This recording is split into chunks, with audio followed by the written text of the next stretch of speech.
Tubig ka, Brede! Tubig ka! Nasusunog ang 2 taong gulang na batang yan kaya dali-daling binuhusan ng tubig. Bago niyan, umapoy daw ang motorsiklong minamaneho ng tatay ng bata sa New Bataan, Davao de Oro. Nang matumba ang motorsiklo, natanggal ang takip ng tangke nito, kaya nabuhusan ng gasolina ang bata. Nagtamo siya ng second-degree burn. Nangyari yan habang pauwi sila galing bakasyon. Nagliparan ng mga bote at bato nang magrambol ang ilang kabataan sa Iloilo City, bunsod ng kalasingan sa pagsalubong sa bagong taon. Dati nang inireklamo ang mga ganitong insidente sa lugar. Ang pahayag ng mga barangay official sa report ni Kim Salinas ng GMA Regional TV. Let's go! Let's go! Hindi lang paputok ang inihagis ng salubungin ang bagong taon sa Iloilo City.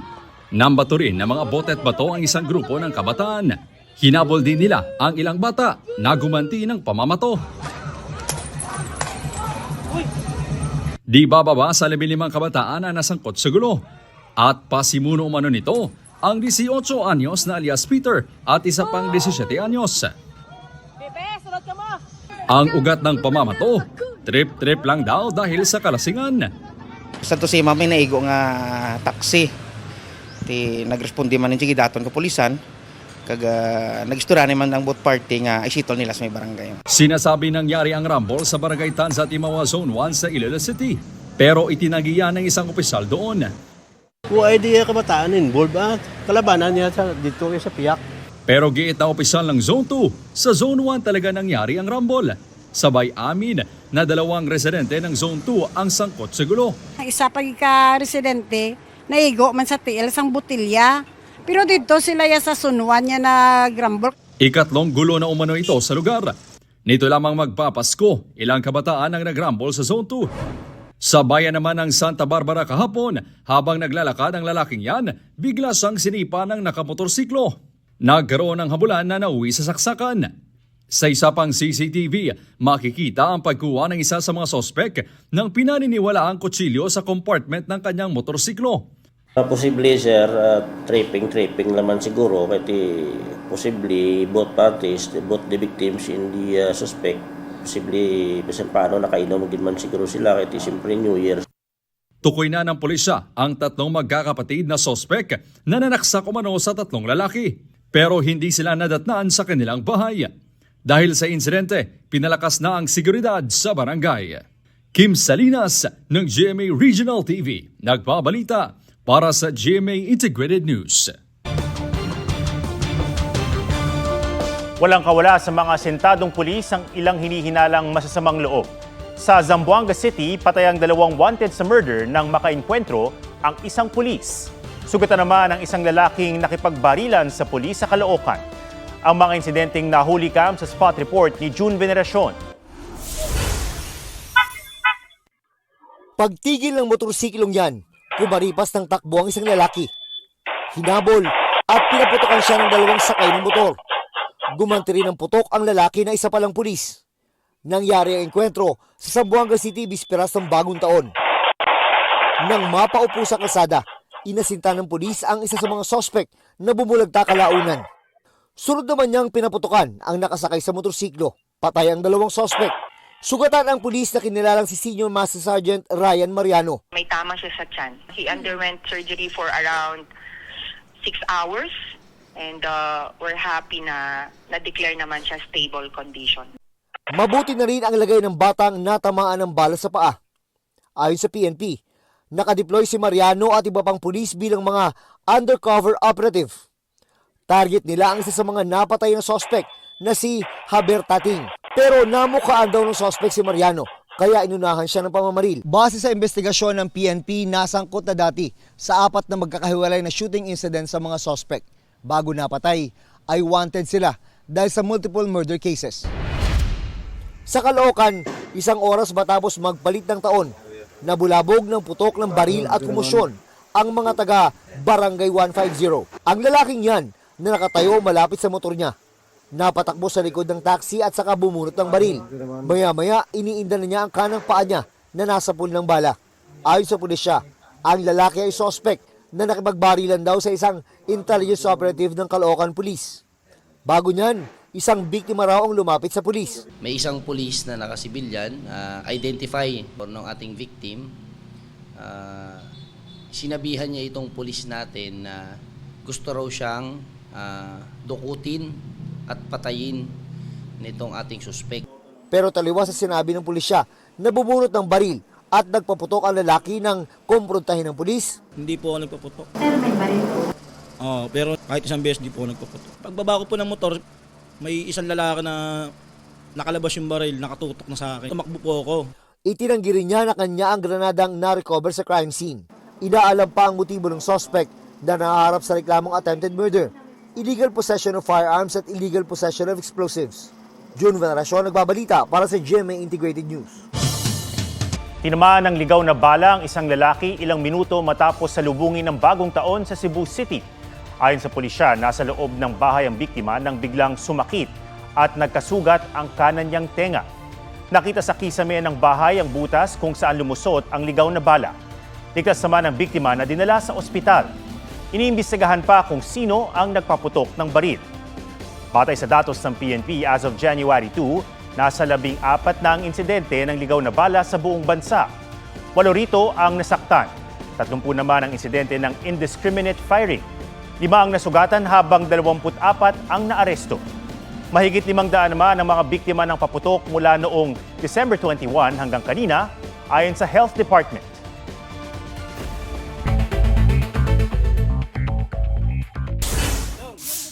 Boardwalk sa Marine Sanctuary sa Lapu-Lapu, Cebu, bumigay.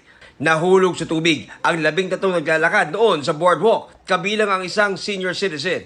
Ilan sa kanila nagtama ng sugat at mga pasa. Inako ng pamunuan ng Marine Sanctuary ang pagpapagamot sa kanila. Isinara ang Marine Sanctuary habang inaayos ang boardwalk. Tuloy-tuloy na pag-ulan sa Sarangani, nagdulot ng landslide. Pahirapan ang pagtawid ng ilang rider sa gubuhong lupa sa bayan ng Glan. Nabuwal ang puno habang natabunan ng lupa ang ilang bahay.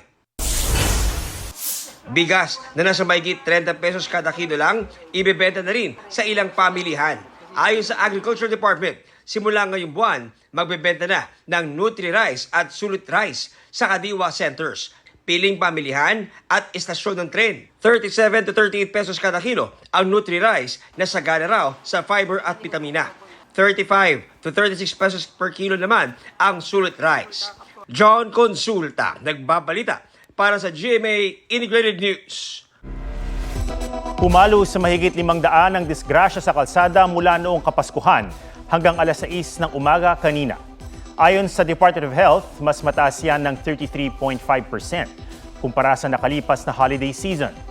Mahigit 100 sa mga insidenteng yan may sangkot na nakainom. Mahigit 400 ang naaksidente sa motorsiklo. 500 naman ang kulang o walang safety gear. Para maiwasan ang disgrasya, panawagan ng DOH, huwag magmaneho ng nakainom, kung pagod o kulang sa tulog. Sumunod sa speed limit at ibang road sign. At huwag mag-cellphone o iba pang distraction. Matapos ang pananagasa sa New Orleans sa Amerika, isa na namang Cybertruck ang sumabog sa Las Vegas. Inaalam ng mga otoridad kung may koneksyon ng dalawang insidente na posible umanong may kinalaman sa terorismo. May report si Rafi Tima.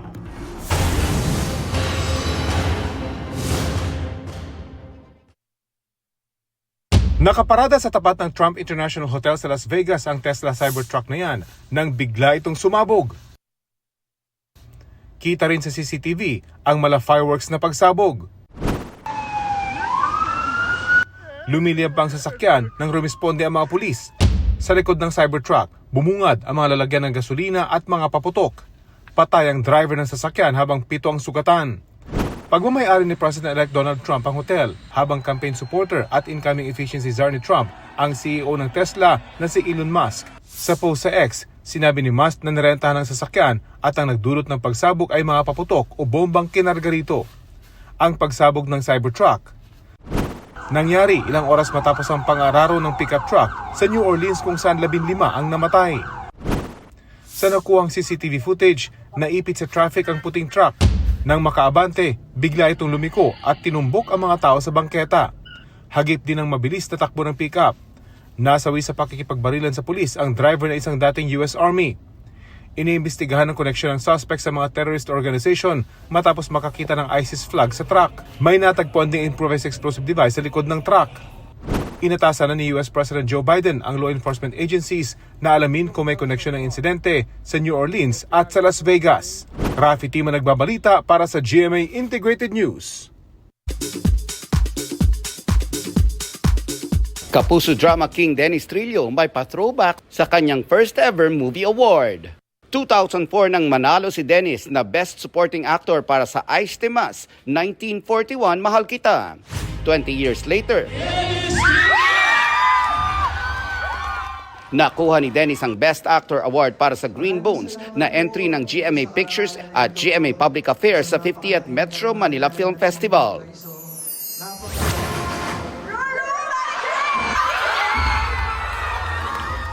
Ang Best Supporting Actor at co-star naman niyang si Ruru Madrid, labis din ang pasasalamat sa natanggap na parangal at mga karanasan sa pelikula.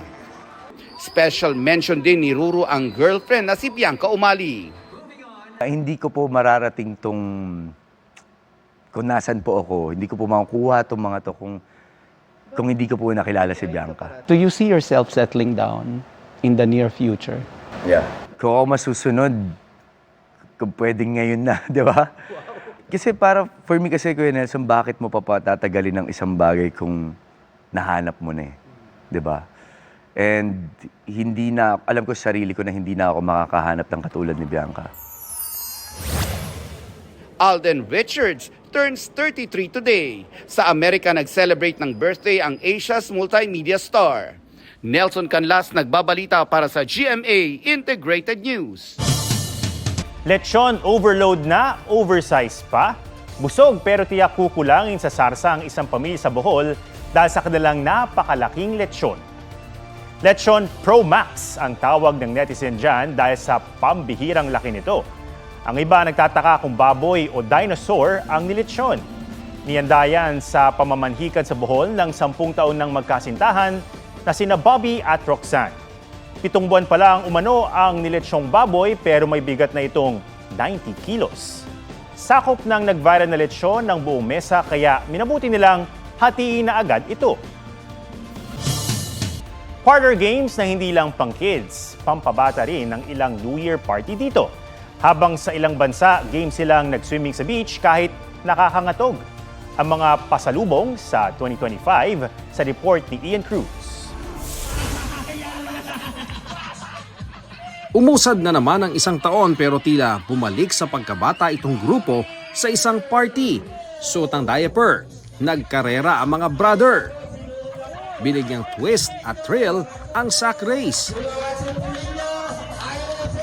Ganyan pinagdiwang ng mga taga-Buwak Marinduque ang unang araw ng 2025. May tsupon pa ang bibig para talagang mga baby pero maangas ang paunahan sa pag-ikot sa upuan. Lalo't ang premyo tumataginting na 500 piso. Pero kung tapang ang labanan, pinatunayan ng mga taga-Europe ang kanilang tatag. Kung kailan winter, saka sila nag-swimming. Di bali lang nanginginig dahil sa matinding lamig. Yan ang taunang New Year's Day swim. Polar bear plunge naman ang tawag ng mga taga New York sa Amerika. Ang tradisyong ito paraan daw para alisin ang mga negative energy at cleansing para sa good start ng bagong taon. Ian Cruz nagbabalita para sa GMA Integrated News.